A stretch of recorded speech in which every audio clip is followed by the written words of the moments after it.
नमस्कार, आप सभी का स्वागत है फिर से एक नए वीडियो में। यहाँ हम लोग दोस्त के यहाँ शादी में जा रहे हैं तथा सभी लोग बाइक से ही हैं। हम लोग 7 और लोग यहाँ हैं फोटो शूट हो रहा है। तथा मोटो ब्लॉग करते हुए जा रहे हैं। यह हाँ। ब्रिज है जहाँ पर हम लोगों को गूगल मैप ने काफ़ी आगे तक तकरीबन 10 किलोमीटर से ज़्यादा दूरी तय करवा दिया था। फिर वापस हमें कहीं को ले जाना पड़ा। यह खगड़िया डिस्ट्रिक्ट में पड़ता है तथा यहाँ की सड़कें तथा खेतों की हरियाली बेहद ही खूबसूरत है। तथा जहाँ हम लोग जा रहे हैं हमें तो पता नहीं था कि ऐसा भी जगह होता है जहाँ पर विद्युत यानी बिजली तकरीबन 3 साल पहले ही पहुँचा है।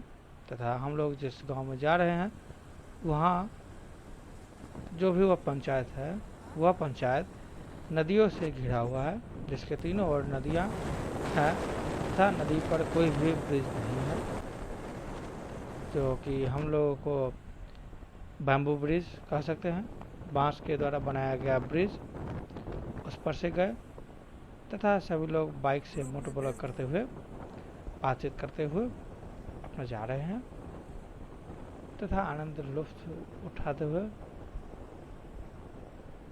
तकरीबन रुकते हुए गए तो तकरीबन 3.5 घंटे 4 घंटे का समय लग गया तथा गूगल मैप की सहायता से हम लोग आधे घंटे का सफर का और ज़्यादा दूरी तय कर लिया था। खैर कोई बात नहीं, इससे स्पष्ट होता है कि हमें केवल गूगल मैप पर ही भरोसा नहीं करना चाहिए। तथा अब यह ब्रिज है जो कि पूरी तरह बांस से बना हुआ है तथा यह नदी में पानी की जो धारा है, करंट, वह काफ़ी ज़्यादा है। जो हमारे यहाँ समस्तीपुर में बूढ़ी गंडक है उससे भी ज़्यादा लग रहा था जब हम लोग क्रॉस कर रहे थे। तो उस टाइम डर भी लग रहा था, इसलिए मैं अपने बाइक पर से राजेश को उतार दिया था, बोला कि तुम पैदल ही आओ।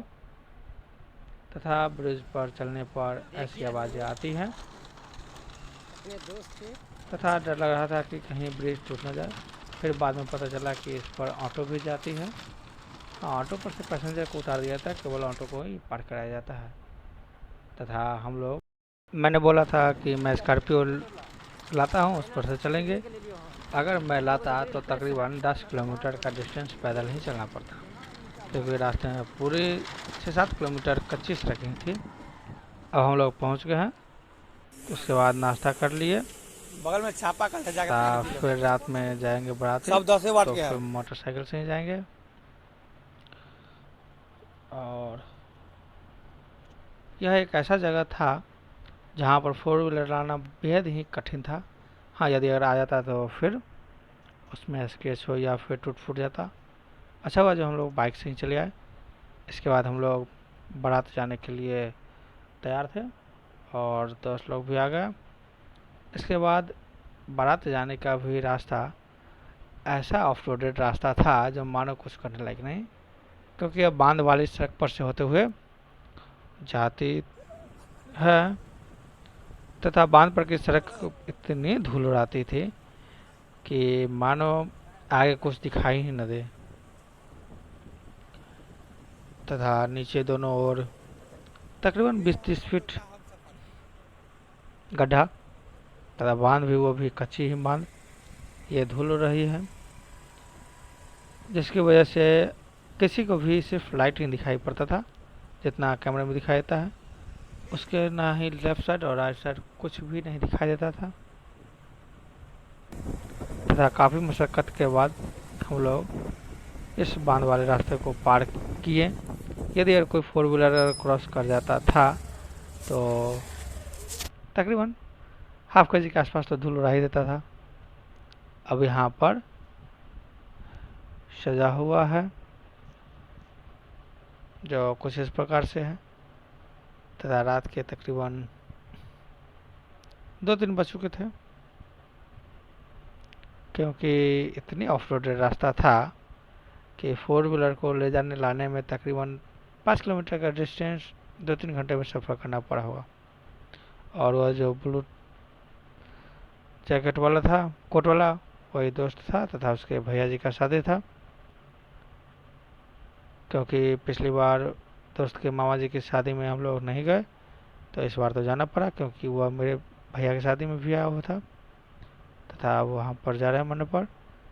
तथा वहाँ पर जो आधा तिल बना हुआ है, इसमें से दोनों को एक साथ सटाया जाता था। इसके बाद शादी संपन्न हुई और सुबह में हम लोग 6 बजे के आसपास में निकल दिए तथा फिर वो नाव पर से वापस चला गया तथा हम लोग इस पार से वापस घर की ओर निकल दिए।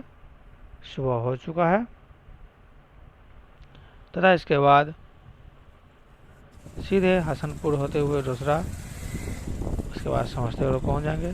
हसनपुर में चीनी मिल भी है, जो कि जाते समय हम लोग दूसरे रास्ता से निकल लिए तो चीनी मिल नहीं दिखाया और काफ़ी सारे ब्रिज नजर आते हैं, क्योंकि इस साइड हर एक वर्ष बाढ़ आती ही रहती है।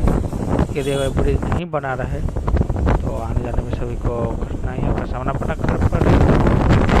अब आगे और हसनपुर पहुँचने वाले तथा हसनपुर का चीनी मिल और समस्तीपुर की चीनी मिल, समस्तीपुर की चीनी मिल जो बाजार का है वह बंद है। हसनपुर का चीनी मिल कल व्यवस्था में